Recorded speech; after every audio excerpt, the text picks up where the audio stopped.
huzurlarınıza dürüst ve adil belediyecilik yapmaya namzet olacak belediye başkan adaylarımızı tanıtmaya ve konuşmalarını yapmak üzere Sayın Genel Başkanımız Zekeriya Yapıcıoğlu'nu arz ediyorum. Buyurun Sayın Genel Başkanım. Bismillahirrahmanirrahim. Elhamdülillah. Ve salatu ve selamu ala Resulillah. Kıymetli misafirler, muhterem hocalarım,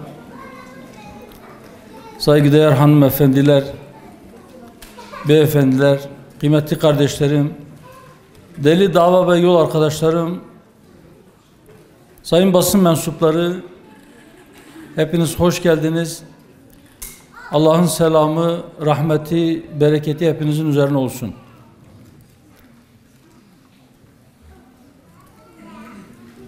Vay bre aziz, şima per khair omi, şima ser omi.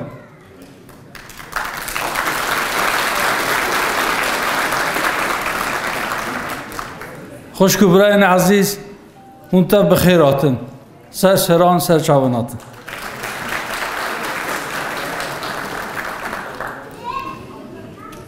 Rabbim bu birlikteliğimizi, gecemizi hayırlara vesile kılsın inşallah.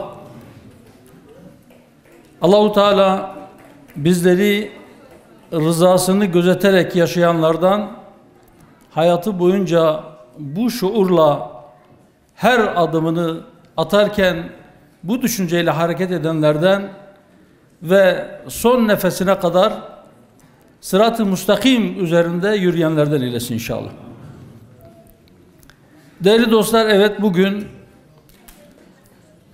önümüzdeki Mart ayının son günü, yani 31 Mart Pazar günü yapılacak mahalli idareler seçimlerinde bizim adımıza yarışacak ve inşallah dürüst belediyecilik, gerçek adalet şiarıyla hizmete talip olan bazı kardeşlerimizi sizlere tanıtacağız. Bu vesileyle elbette hem belediyecilik anlayışımız hem de gündemdeki bazı konularla ilgili birkaç kelam etmek istiyoruz. Evet, Türkiye seçim sathı mailline girildi Türkiye'de ve artık seçimler konuşuluyor. Keşke bu satha girilmiş olmasından dolayı Gazze unutulmuş olmasaydı.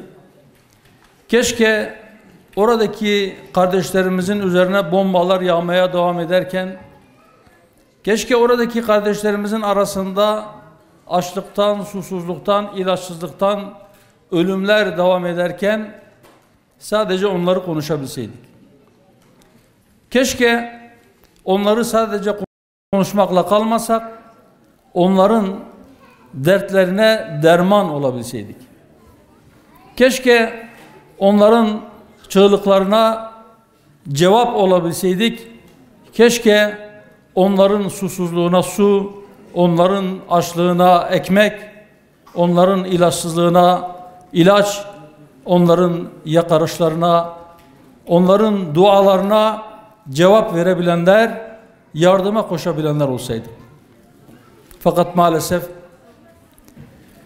içimiz yanıyor ama pratik olarak çok fazla bir şey yapamıyoruz. Evet, Gazze'deki saldırılar bugün tam 120. gününde de devam etti. 120 gündür Gazze'ye ölüm yağıyor. Gazze'ye ateş yağıyor. Gazze'ye tonluk bombalar yağıyor. Gazze'ye bir anlamda gazap yağıyor. Bütün dünyaya meydan okuyan bir avuç Siyonist her türlü ahlak kuralını, her türlü hukuk kuralını, her türlü savaş kuralını ihlal ederek insanlık adına ne varsa ayaklarının altına alarak dünyanın gözünün içine baka baka zulümlerine, katliamlarına, soykırımına devam ediyor. 120 gündür orada katledilen, şehit edilen ve yaralanan insanların sayısı 100.000'i aştı. Ve bunların 70.000'den fazlası kadın ve çocuk. Enkazın altında hala binlerce ceset var. Bu nedenle tam olarak şehit sayısının kaç olduğu bilinemiyor. O bombalarla parçalanan, şehit edilen insanların üzerine son dönemlerde en temel ihtiyaç olan temiz suyun yokluğundan ve gıda yokluğundan dolayı da ölümlerin başladığı yönünde haberler gelmeye devam etti. İnsanlık vicdanı galeyana gelip büsbütün topyekün ayağa kalkması gerekirken o aciz seyirciler, evet hani Ebu Ubeyde demişti ya, bu Aksa tufanı ve sonrasında Gazze'de meydana gelen katliamlar dünyayı ikiye böldü. Vicdansız suçlular ve aciz seyirciler diye. Evet, o aciz seyircilerin bir kısmı artık gözlerini ve kulaklarını da tıkamaya başladılar. Halbuki zulmün ve soykırımın varmış olduğu bu raddede, bu merhalede körlerin, sağırların duyması, görmesi ve herkesin en kudretlisinden en acizine herkesin ayağa kalkması gerekirken sanki ölü toprağı serpilmiş gibi gözleri açık ama kör, hakikate kör, zulme kör, artık seyirci de olmak istemeyen bazı insanlar sanki Gazze'de bu zulüm yaşanmamış, sanki yaşanmaya devam etmiyor gibi bir halet-i ruhiye içerisine girdiler. Ama inşallah biz unutmayacağız ve biz unutturmayacağız. İşte yarın Aksa tufanına destek yürüyüşleri var. Diyarbakır'da, Batman'da, Adana'da, İstanbul'da, memleketin farklı yerlerinde öğlen saatlerinde destek yürüyüşleri yapılacak ve inşallah bu konunun gündemde kalması ve buna bir çare bulununcaya kadar da gündemde tutulması için elden gelen bütün yardımlarla birlikte en azından bunun duymak istemeyenlere ya da artık sanki bu olay bitmiş gibi davrananlara yeniden hatırlatmak için meydanlarda olacağız. Evet, Ebu Ubeyde demişti ki dünya ikiye bölündü. Vicdansız suçlular ve aciz seyirciler diye. Ama aslında belki dünyanın önemli bir kısmı bu iki sınıfın içerisinde, ama aslında öyle inanıyoruz ki bir de her iki sınıfta da olmak istemeyen gayretli insanlar var. Hem gayretli Müslümanlar var, hem de gayrimüslim olduğu halde bu zulme sessiz kalmayan, buna itiraz eden ve itiraz sesini yükselten, insanlığını kaybetmemiş farklı inançlara mensup insanlar var. Bir şeyler yapmak için çabalıyorlar, çalışıyorlar. İnşallah en azından biz bu çabalarımızı sürdüreceğiz, elimizden çok fazla bir şey gelmese de. Dünya maalesef bu zulmü durdurmak için yeterince bir varlık, yeterince bir çaba ortaya koymadı, koyamadı. Evet, gayretli insanlar bir şeyler yapmaya çalışıyorlar. Fakat halen bu zulmün devam etmesi de tek başına gösteriyor ki bugüne kadar yapılanlar yetersiz. Eğer yeterli olmuş olsaydı bu zulüm sona ermiş olacaktı. Bu vahşet bitmiş olacaktı. Dünya kamuoyuna seslendik. İslam ülkelerinin idarecilerine seslendik. Buradan bir kez daha seslenelim.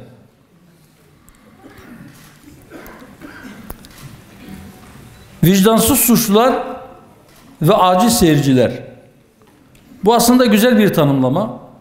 Ama İslam coğrafyasının yöneticilerine, bu topraklardaki idarecilere de herhalde şöyle bir sınıflandırma yapmak mümkün. hain idareciler, korkak idareciler ve aciz idareciler. Tek tükte gayretli idareciler. Rabbim gayretlilerin sayısını arttırsın. Bazılarının içi sızlıyor, kanı kaynıyor, elinde güç yok, imkan yok. Bazılarının elinde güç var, imkan var ama yürek yok, cesaret yok. Allah-u Teala cesurlarımıza imkan bahşetsin. Elinde imkan olanlara da birazcık cesaret nasip etsin inşallah.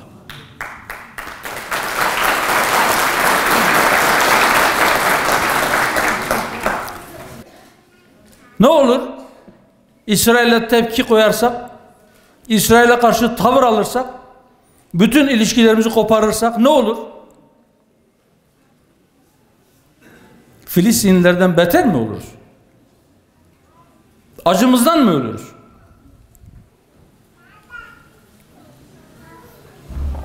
Endonezya'dan Fas'a kadar,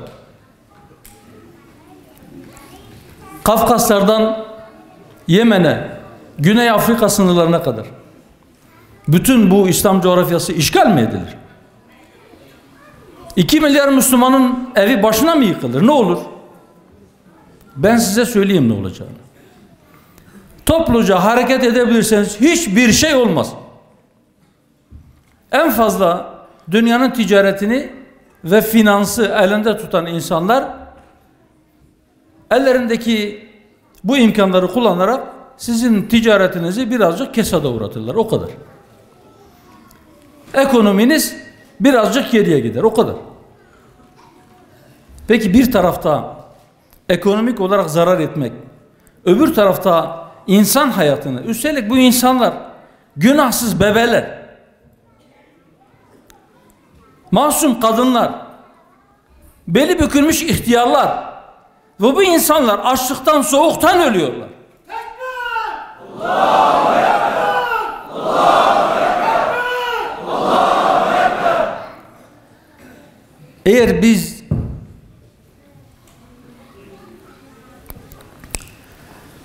bunlara sessiz kalsak, bunlar yokmuş gibi davranırsak, vallahi biz bunun hesabını veremeyeceğiz. Eğer bu hesap bilinci olsaydı, dünya bugün bu halde olmazdı. Eğer Müslümanlar zayıf düşürülmüş olmasaydı, bugün dünya bu halde olmayacaktı. Eğer İslam toplumsal hayatımızdan, sosyal hayatımızdan, ticaret hayatımızdan, idare hayatımızdan geriye doğru itilip sadece mabetlere, sadece kalplere hapsedilmeseydi, bugün yeryüzünde adalet hakim olacaktı. 12 sene önce dürüst siyaset, gerçek adalet şiarıyla yola çıktık. Bu yürüyüşümüz devam ediyor. Ve hep şunu söyledik. Dedik ki asıl başarı istikamet üzere kalabilmektir. Rabbim istikametten ayırmasın. Yola çıkarken ilk başta birileri bizi görmezden geldi, bizi yok saydı. Sonra birileri bizi gördü, biz konuşulmaya başladık. Birileri bizi küçümsemeye, önemsiz göstermeye başladı. Sonra belediye seçimleri, derken meclis seçimleri, parlamento seçimleri, meclisten sesimiz yükselmeye başladı. Bazıları hazımsızlık çekmeye başladı. Tahammül edemiyorlar. Birileri bir taraftan korku pompalıyor, birileri bir taraftan kökümüzü kazımaktan bahsediyor, öbürü kin kusuyor, bir başkası tahammülsüzlüğünü, hazımsızlığını, rahatsızlığını hemen her fırsatı dile getiriyor. Şimdi diyoruz ki Hüdapar'ın belediyecilik anlayışı ve pratiği nedir? İnşallah onu ortaya koyma ve onu gösterme zamanı gelmiştir. İnşallah 31 Mart bu işin miladı olacaktır. Ve inşallah 1 Nisan günü memleket Hüdapar'ın geniş manada belediyecilik anlayışıyla tanışacaktır. O yer Bingöl niye olmasın mesela?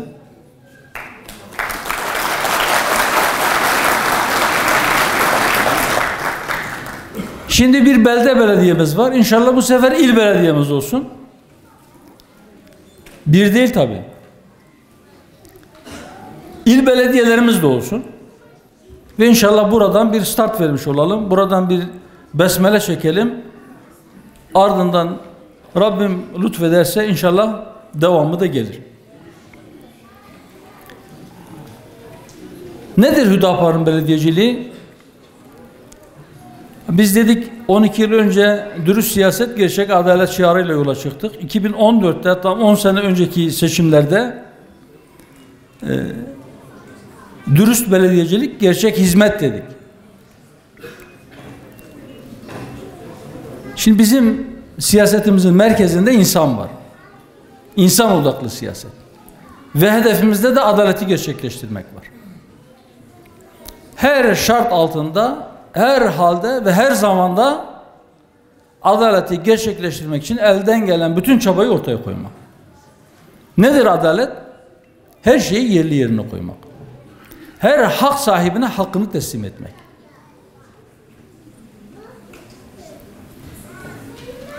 Eğer Rabbim lütfeder, biz bunu pratik olarak gösterirsek, ben inanıyorum ki bu dava o kadar hızlı büyüyecek ki belki o hızın karşısında sizler bile şaşıracaksınız.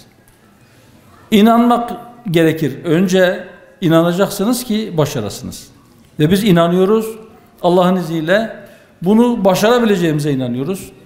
Ve gayret bizden, tevfik Allah'tandır diyoruz. Eğer biz gayret sarf edersek Rabbim inşallah bu çabalarımızı boşa çıkarmayacaktır. Rabbim bizleri yardımsız bırakmasın.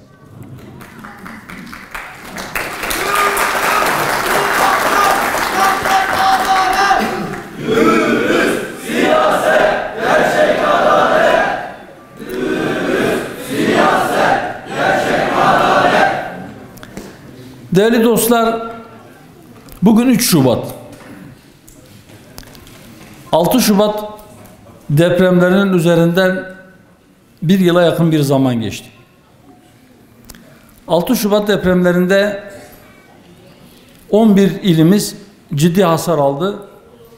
En ciddi yıkım yaşanan illerimizden bir tanesi de Malatya'ydı. İnşallah bugün buradan Malatya Büyükşehir Belediye Başkanı adayımızı da ilan edeceğiz. Yine Elazığ hasar gören illerimizden birisiydi. 1 Mayıs 2003'te Bingöl'de ciddi bir deprem yaşamıştık. Yani bu hat fay zonu üzerinde, fay hattı üzerinde. Üstelik Bingöl'ün Karlova taraflarında kesişen faylar var. Yani iki farklı fay hattının kesiştiği alan Bingöl. İnsan merkezli siyasette insanın canının, malının, dininin, aklının ve neslinin korunması için gerekli bütün tedbirler alınmalıdır. Alınmak zorundadır. İnsan eşrefil mahlukattır. Ve biz inanıyoruz ki hakkın rızasına giden yollardan bir tanesi de bu uğurda sahih bir niyetle, düzgün bir niyetle insana hizmet etmek bu yollardan birisidir. Hakkın rızasını gözeterek dünyayı imar etmek, hakkın rızasını gözeterek insanlığı yüceltmek ve toplumun ıslahına çalışmak bizi Rabbimizin rızasına götürür. Biz meseleye böyle bakıyoruz. Yoksa bizim için siyasetin kendisi de, siyaset yoluyla gelinebilecek makamların kendisi de asla bir nihai hedef değildir. Biz o makamları, belediye başkanlığı koltuğunu ya da parlamentodaki koltukları ya da başka siyasi nitelikteki makamların hiçbirini amaç haline getirmeyiz. Ya da o makamların hiçbirisini servet toplama, şöhret olma ya da işte dünyalık bazı zevkler, lezzetler peşinde koşmanın aracı, vesilesi, aparatı, aleti olarak görmeyiz. O duruma düşmekten Rabbimize sığınırız Ve inşallah diyoruz ki o insan merkezli siyasette, özellikle bu deprem kuşağında olan illerimizde bu yerdeki kardeşlerimiz Hüdapar belediyeciliğiyle tanışırsa, insan merkezli siyasetin ve insan merkezli hizmetin, hakkın rızasını gözeterek yapılacak olan hizmetin diğer hizmetlerden ve diğer anlayışlardan farkını net bir şekilde göreceklerdir inşallah. Hüdapar belediyeciliğinde ne olacak? İnsanı merkeze alacağız dedik. Bir de birkaç cümleyle de olsa nelerin olmayacağını söyleyelim. Allah'ın izniyle Hüdaparlı bir belediye yönetiminde israfa ve yolsuzluğa zinhar yol verilmeyecek. Yolsuzluk yapan, hırsızlık yapan, adaletsizlik yapan kim olursa olsun onun gözünün yaşına bakılmayacak, mutlaka engel olunacak. Tekbir! Allahu Ekber! Tekbir! Allahu Ekber! Tekbir! Allahu Ekber! Hüdapar'ın belediyelerinde rüşvete geçit verilmeyecek. Ve inşallah hür adayların belediye başkanı olduğu her belediyenin girişine rüşvet alan da veren de mel'undur hadis-i şerifi asılacak.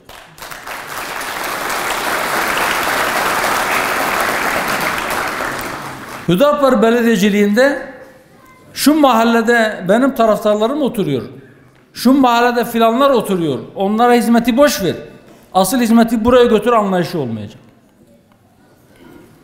Zerre kadar kimseye haksızlık yapılmayacak. Kimsenin emeği de sömürülmeyecek.